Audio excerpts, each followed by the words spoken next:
Hi everyone and welcome to today's video where you get to watch me make a peach cake. If you want, you can even make it with me. Grab flour, oil, baking powder, 3 eggs, sugar, peaches, and let's get started.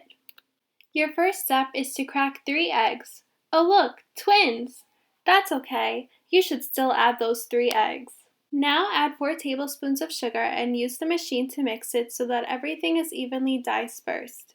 Wow, look at that mixer go! Make sure to mix it for about 2 minutes so that everything rises. Keep mixing, it's almost done. Now add 3 tablespoons of vegetable oil and 3 tablespoons of flour and mix all the ingredients together. Look at that consistency, doesn't that look good?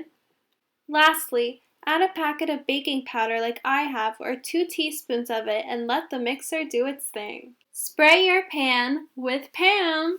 That's what I use, but isn't it cute how that rhymes?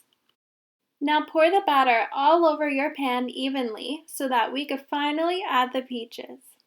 Peach time! Now it's time to finely chop your peaches. I used peaches from a jar like this, but if you don't have that, you could definitely use the peaches in your fridge.